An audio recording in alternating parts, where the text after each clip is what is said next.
Yeah, so first of all, I was curious of if Twitch streaming is like your full-time job or if it's more of like a part-time thing.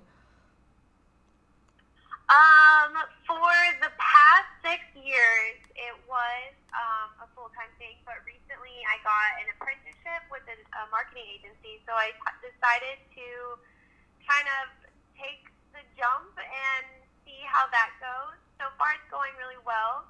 But because of that, streaming no longer is my full-time gig. As much as I am trying so hard for it to still be, Mm-hmm. it recently, like just recently, switched to part-time starting in January. So this is all a new experience for me as well. If you're comfortable talking about this, I was wondering about income as a streamer because I know that can be pretty volatile, and also I realize that this is a touchy subject, so feel free to let me know if like you don't want to talk about this, but I was just curious of like what are income sources as a streamer? Yeah.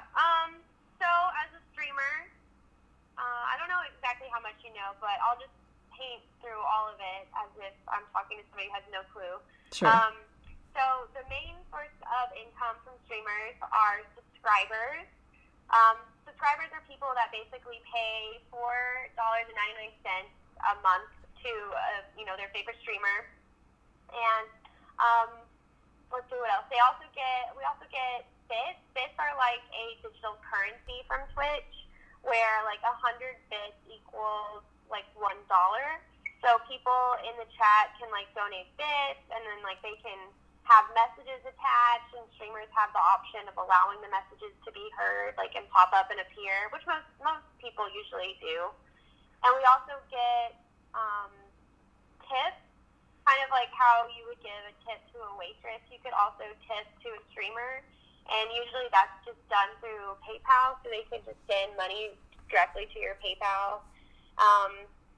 So those are the three main sources. It's subscribers, tips, and bits. Those are the three main things.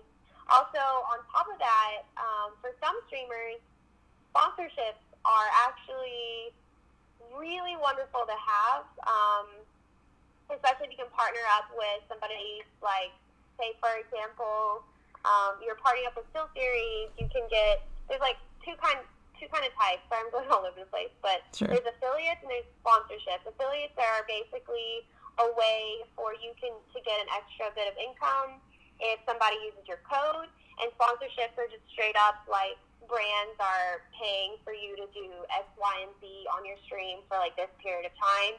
And if you have several of those lined up, it honestly could be pretty stable, because otherwise subscribers, bits, and tips, depending on like the economy and just, I don't know, the people that are watching, some periods like are a lot lower, some periods are higher, so it's literally like it's like going on a roller coaster some of the time, and I know I'm definitely not the only one, which is actually the reason why I decided to start seeking other sources of income, aka like getting a full-time job, because just the instability of income can be so taxing on anyone, because you never know, like, am I going to be able to afford a family one day? Will I be able to get a house one day? Like, unless you're saving, which I hope a lot of people are, majority of Americans don't save, and I think that could be really scary for a lot of people, especially if they just make streaming be like their full-time job.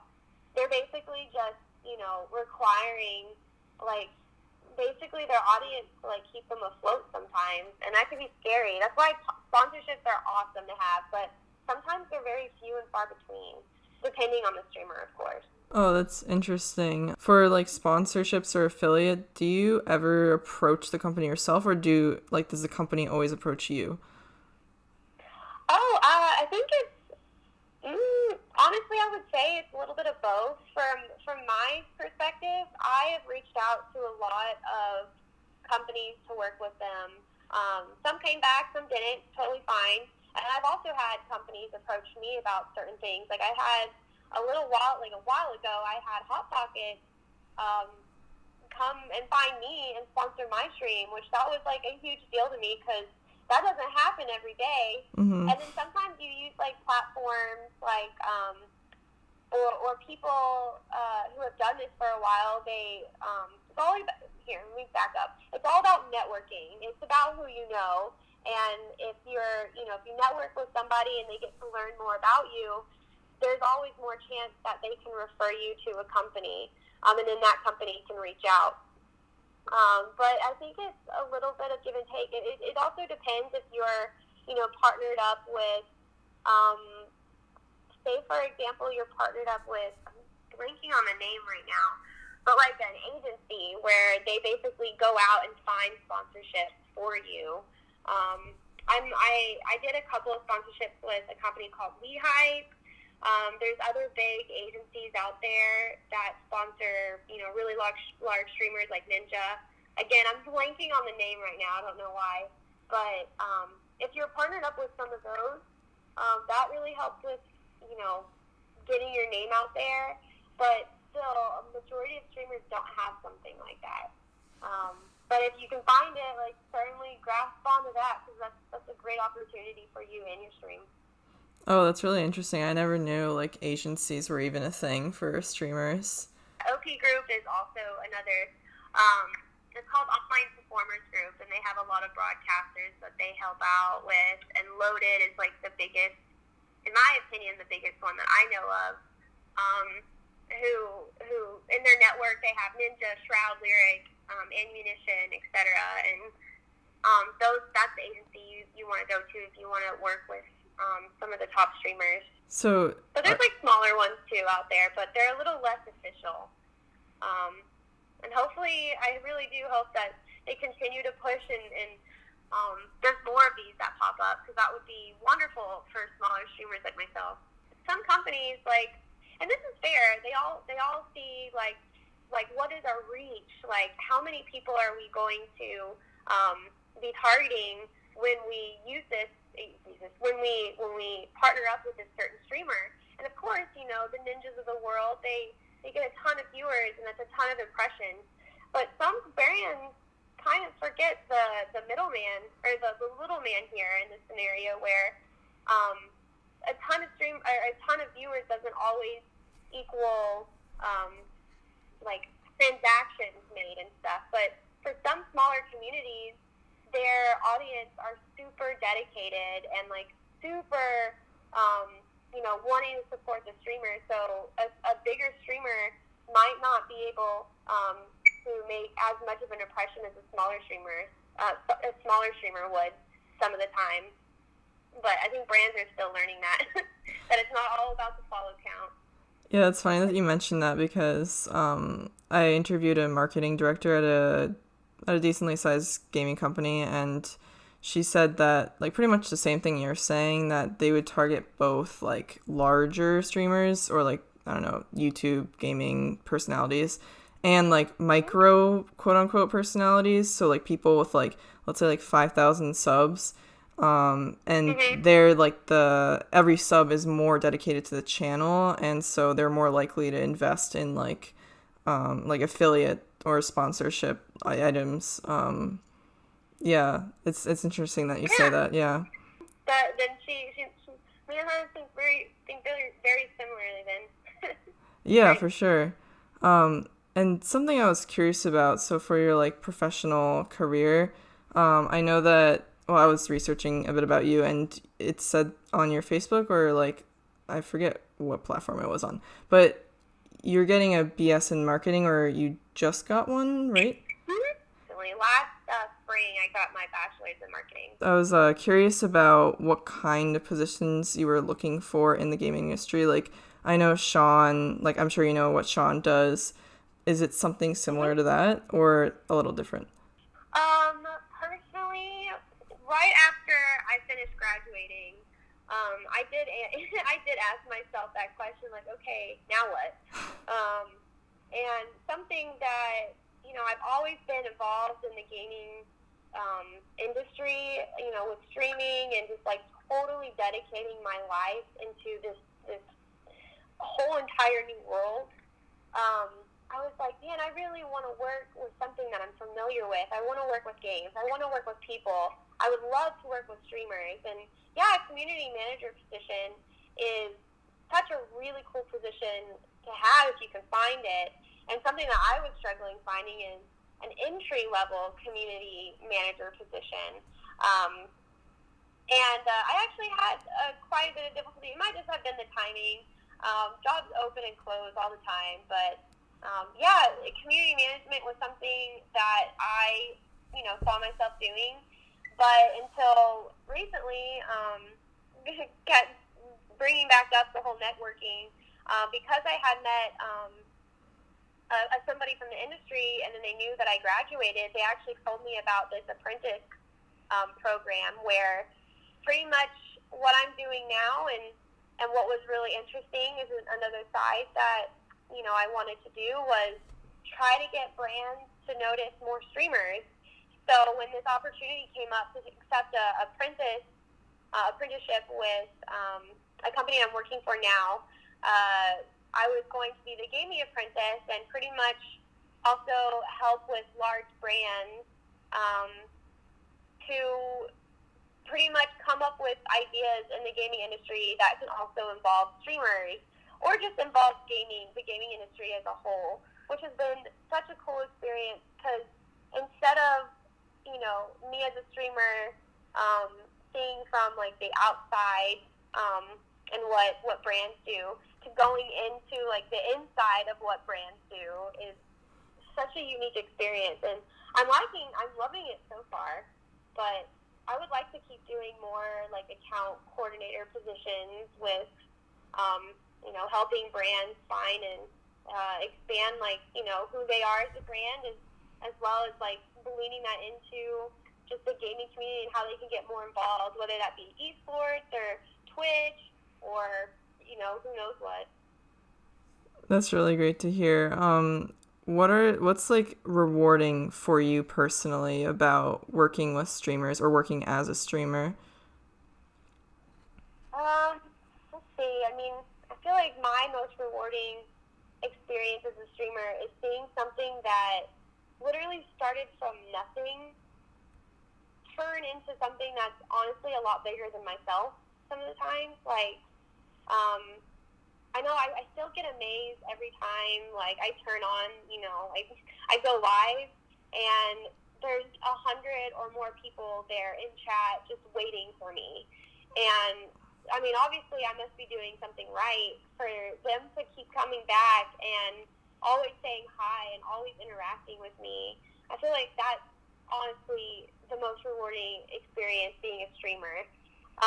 Also working with streamers, from just the little experience that I had so far, because my apprenticeship just started, being able to talk so, informally to them has been kind of fun. It's not super, crazy business heavy because, at the end of the day, we're all gamers. We just like to relax and chill and have fun.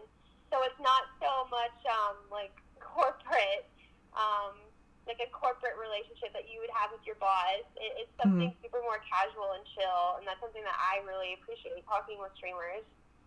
It's cool, it's nice, and it's fun. You don't have to worry so much.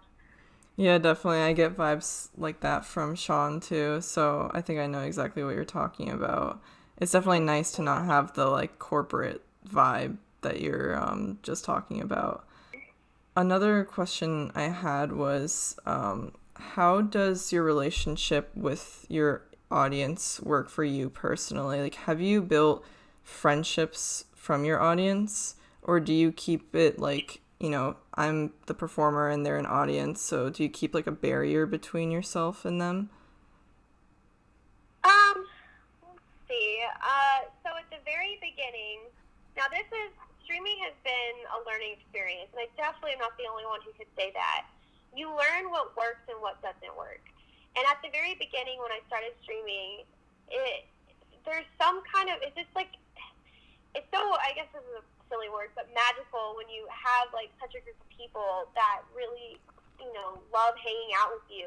And you kind of feel, at least at the beginning, what I felt was almost like I owed them. I owed, they're supporting me, they're always here for me. I need to be there for them too. So much so that, in the past, we used TeamSpeak a lot because Discord wasn't even a thing back then. But we used TeamSpeak, and we would talk, like, every night, even after stream, and there would be, like, 20 plus people always, like, hanging out with me, so much so that, like, my business and my personal life got so interwoven that it was really hard to just shut off. And it honestly really impacted me because, everybody has different personalities and stuff. But eventually, by, being so close to them, like, sometimes they would get, offended by what I said, or I'd get offended by what they would say, and then they would leave. And then I couldn't, like, cut the, like, business part away from the personal part. And, like, I had a lot of people, that I considered my friends leave because I was a streamer, and it just became so hard for me. So eventually I decided, I was like, you know what, I'm going to have to take a step back from this, because honestly it was affecting me it was affecting my mental health like crazy, since I couldn't just flip the switch of, this is a business, I need to focus on a business side instead of just the personal side. Because, sometimes when you run a business, things can be seen as like, you're just helping yourself, but that's what a business is. Like, a business has to thrive in order to survive. And some people, when you're super close to them, they just, they can't get it, and that's fair. It's totally fine. Like, not everybody's a streamer, so they can't always really understand. But eventually, I had to kind of just cut back a little bit. I do have my close friends on, my stream, but when I flip the switch off and I'm done streaming, like, I don't interact a lot. Like, maybe I'll post something every now and then in Discord, but I definitely have taken a step back. But and, like, as much as I kind of miss that interaction that I had, having, like, friends from my stream be, like, a part of my life outside of stream, honestly, it's been so much better, because, one, I can separate business and personal, and then I can just focus on my friends that aren't attached to streaming at all, and then just have more unique experiences outside of stream with them instead. And that's honestly been so much better to me. But it definitely was a lot of growing pains. It didn't start easy, and you kind of just learn with what you can handle. And, like, streamers need to, remind themselves that it's okay to not answer their audience. Like, it's okay to get, if you get DMs all the time, people asking you questions, it's okay to shut those off and just say, hey, I really like that you want to talk to me and hang out. I really appreciate it, but let's use this time that I dedicated towards, like, my schedule when I stream, because outside of stream, like, I have so many other things to do. And I think that's something that's important, setting those, boundaries. But it can be really hard, especially since streaming is such a personal job. It's really hard to separate the two, but, I try my best. I'm sure a lot of other people do as well. Yeah, I'm glad to hear that it's better for you now. Like, I've always been curious about the relationship between a streamer and their audience. So since you're talking about when you first started, and you're talking about feeling like you owed your audience, I was just curious of how you started. Like, I read on your personal website about, your story with your father and why you started for that reason, but I was more interested in, like, what you were going through when you first started, and what it was like to get, like, your first few viewers. Oh, let's see. When I very first started, yes, you're right. My father, I wrote a little post about it on my website, but my father passed away April 2014, and that was kind of in the middle when I started streaming, and it was getting a little bit more, I would say, I guess you would say professional, in the sense of, like, I started adding panels underneath my stream, and, like, had a schedule and stuff like that. But yeah, I first started playing a game called Final Fantasy 14, and that game is completely, like, community based, and they just pretty much, I guess you could call it, they reopened it in the end of 2013, So I played that in August, and then I kind of switched out and played some different games. And then when, the unfortunate time that my father passed away, streaming then kind of changed to be a way I coped, I guess we could say. It was just a way for me to connect with people and, let them know that, I don't want anybody to be as upset as I am. So being able to spend time with them and then getting all of the love and feedback that I got just for hanging out, it just created this very interesting,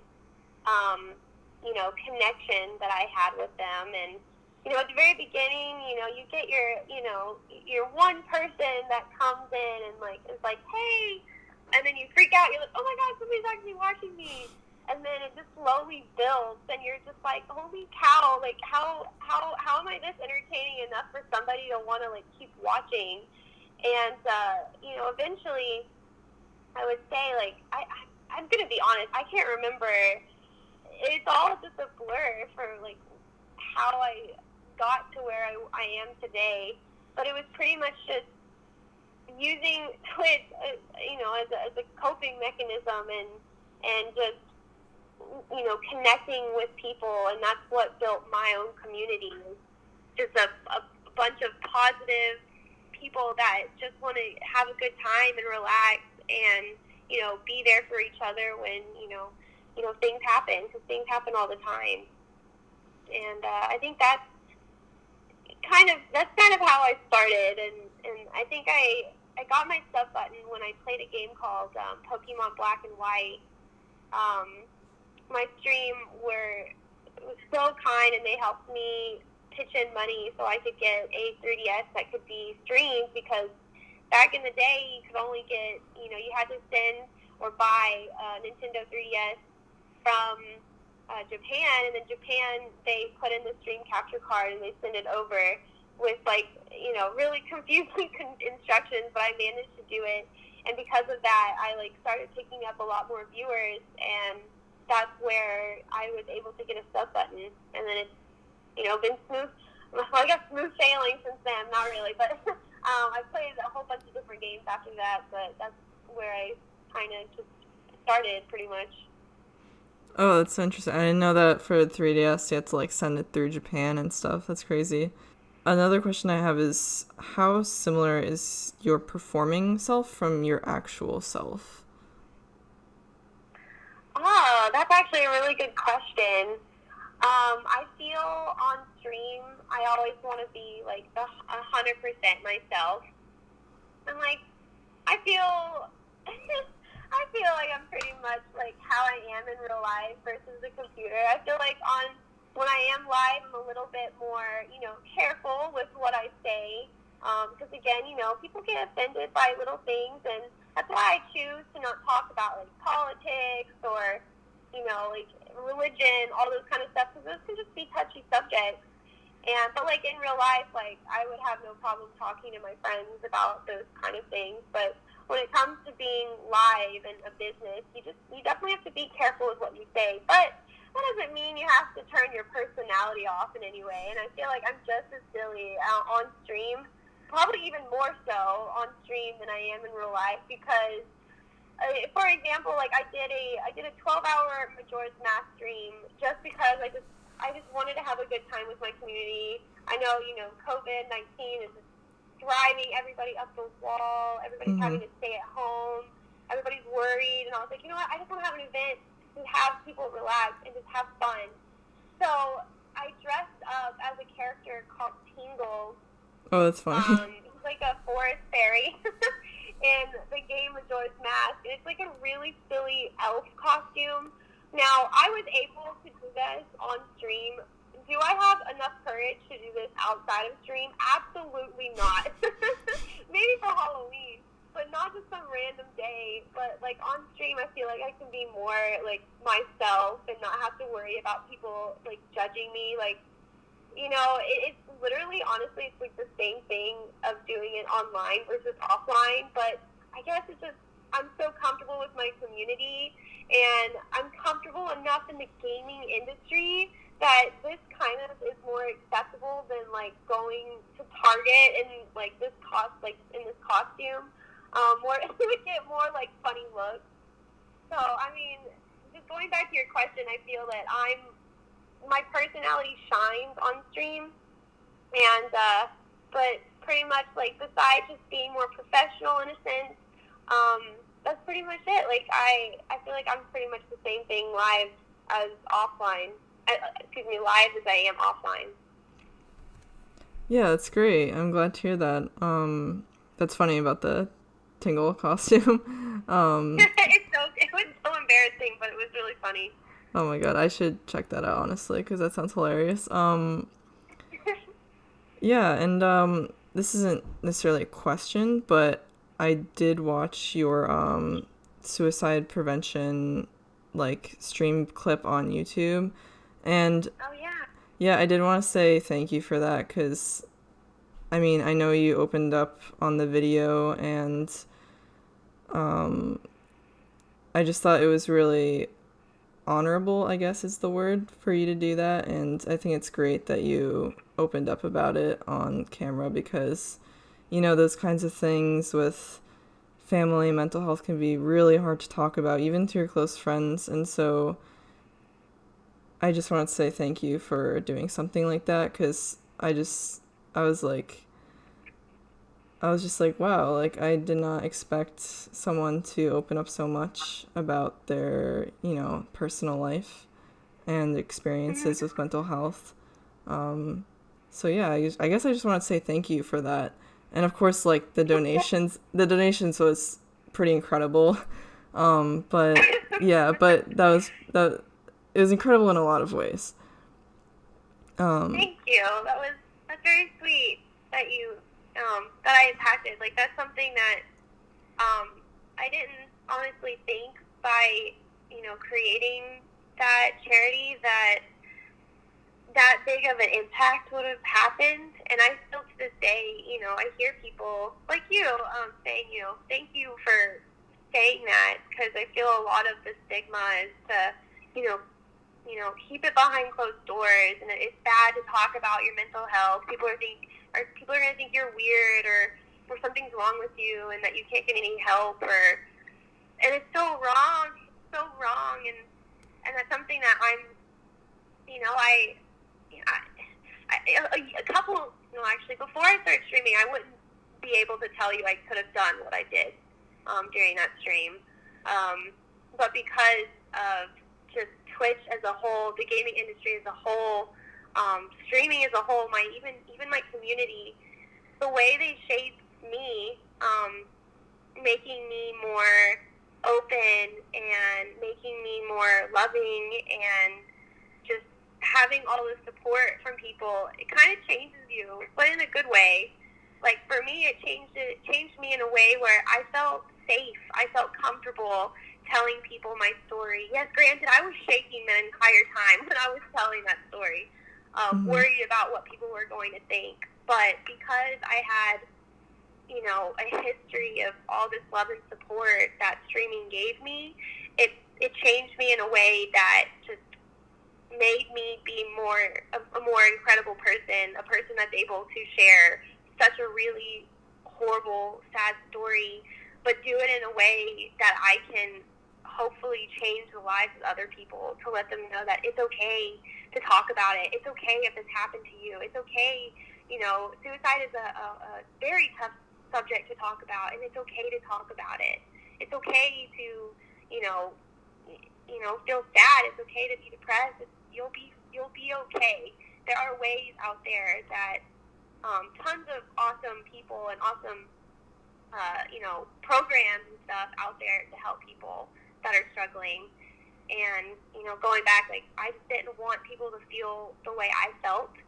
So even if it's just sharing a story, like, a story is so impactful to some people.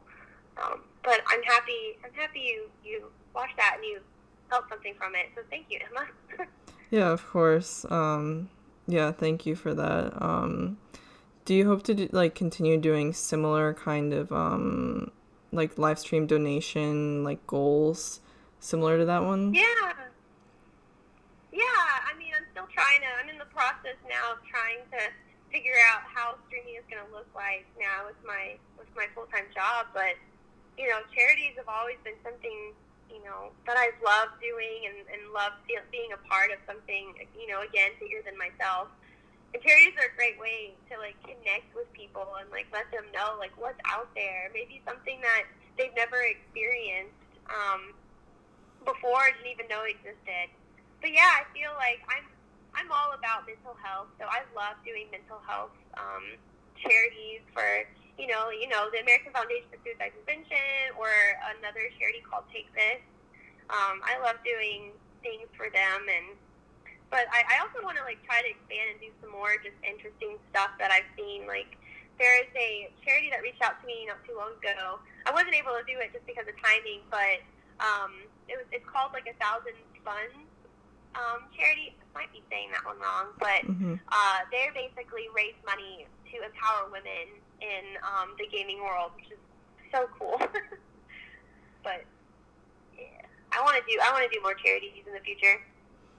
Yeah, and they're definitely, like, not only for the, you know, the purpose of charity, it's impressive enough, but, like, putting it in a Twitch stream format, I guess, is, like, interesting to watch because there's always, like, huge donators that just surprise the streamer, and that's, like, obviously there's entertainment value in that, but, you know, like, entertaining with a purpose. So those are always so interesting and also inspiring to watch, honestly. Yeah. It's fun seeing streamers, like, have different incentives and do silly things for things. It makes it more fun. It makes it, you know, to the, you know, average person who normally doesn't donate to charity, like, bringing this to them and giving them an entertainment value, you're getting something for this donation and you're physically going to be seeing it. Sometimes that helps a lot, and that's why Twitch, in my opinion, charities, like, are always so successful. Yeah, for sure. Do you mind if I turn the topic a little bit to how a Twitch streamer might increase exposure of a game to, you know, tons of people in their audience and increase sales for the game? So what I mean by that is, have you seen, like, what kind of games have you played have incentivized your audience to buy the game or be more interested in, you know, purchasing merch for it?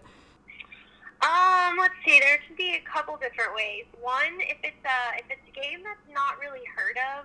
Let's see, Ori and I forgot the new Ori game, but it's basically a platformer. It's a really awesome game. But maybe not a lot of people might not have heard of it. And if the streamer gets, like, a free code or they just straight out just buy it, bringing awareness to their community of a game that they might not have heard of, and they see a little bit of the gameplay. I feel like a lot of people are like, I got this game because I watched you play it. Another thing is, if you build up hype for a game, so say, for example, you know, the new Animal Crossing game has been extremely popular right now, especially during this time. But what's something that I saw that some streamers did is they played the older Animal Crossing game. I think it was called Animal Crossing New Leaf on 3DS to get ready for Animal Crossing New Horizons. And I feel like most of the streamers that did that not only helped build up a community around Animal Crossing, but it also, like, gave more exposure to what Animal Crossing was as a whole. That's something that I recently saw, and I know people are doing that with Final Fantasy as well, with the new Final Fantasy 7 game that's coming out. Like, for example, what I did is I went back and I played the original, since I've never played the original. You know, doing little things like that to get your community hyped up for when the game actually releases. Honestly, it also helps with pre-orders. I mean, that's just something that I've noticed. People, like, heard that, you know, Final Fantasy 7, I've never really played a Final Fantasy game. I don't know if I'd like it. But then they see the streamer either playing the demo, or they see the streamer, you know, playing, like, the older version of the game. They're like, oh, this actually seems pretty cool. And then they just go and they look into it more. That's just something that I've seen some streamers have done. But besides just being kind of, like, the way somebody can just go into your stream and say, oh, this game looks kind of interesting, I want to play it. Like, besides that, I don't think there's any other way that, at least in my mind, that a streamer could, help boost the sales of games. I mean, maybe they can do an event around it as well if they wanted to. But again, that would just also be considered like hyping up the game or just showing gameplay experiences. They can also maybe a good tool, Twitter, being able to post like clips of the game, of you playing the game, so maybe something funny that happened, or like a cool screenshot of like a really pretty moment in the game. That also is very helpful. I don't think streamers ever really focus on making a game more popular. It's just they're all about just the experiences with their own own communities and their own stream as well. Yeah, definitely. So it's like a added benefit for the game companies. Yeah, for sure. I've just been curious about that because, that's pretty much Sean's job, right, at Bethesda. So things like, pretty much, to put it bluntly, increasing sales for the game through partnering with Twitch streamers has been something that has interested me. And I think I'm coming up on the last question now, but what is a game, if you could, have any game created for you or one that you could make with like infinite resources, what kind of game would that be? An MMO. An MMORPG. I've always been into those type of games. For example, Final Fantasy 14 is an MMO. I played a game called Arcade. I feel like I've played almost every single MMO that's existed. And I just feel like they're such a dying breed. I haven't been able to find that many MMOs that have lasted. In fact, there was one MMO called MapleStory 2 that I was so much in love with it. But that game, unfortunately, just closed. And I'm going to be honest, I'm really bad with timing, but I feel like that game has only been out for maybe 2 years or maybe even shorter. So it's sad. And if I can make a game, I would definitely take an MMO. I've literally spoken to my friends about this. Like, oh, I have this from this game. Like, we'd have, housing like it is in this game, but we'd change it to make it be more like, I don't know, another example. But that's something that I've always dreamed of. So, yes, an MMORPG that has housing and decorations and really cool combat and raids full of, really large people. That's something that I'd like. It would pretty much, be like a Frankenstein of all the MMOs that I've played, though. That's cool. It kind of reminds me of, a Stardew Valley, Animal Crossing-y mixed with, Final Fantasy, kind of all just mixed together somehow. Maybe, the sailing aspect of Arcade, the raiding aspect of WoW, the housing and how the dungeons are in Final Fantasy 14. Yeah, I could go on and on and on of, all the little awesome aspects that I found about different MMOs. And I didn't even shout out my favorite MMO. It's called Mabinogi, and I played that game for 10 years of my life, and I got so sucked into that one. But my fictitious MMO would probably also be heavily inspired off that game as well. I don't know if you played that game. It's kind of an old game. What's the name of it? It's called Mabinogi. It's like a Nexon game. I haven't heard of it. It's okay. People. Yeah, well, thank you so much, Kylie, for taking your time to talk to me and answering all my questions and stuff. I really appreciate it. Yeah, I'm happy Sean reached out. It was really fun talking to you, Emma. Okay, thank you so much, Kylie, and have a great day. You too. Have a great day. Bye.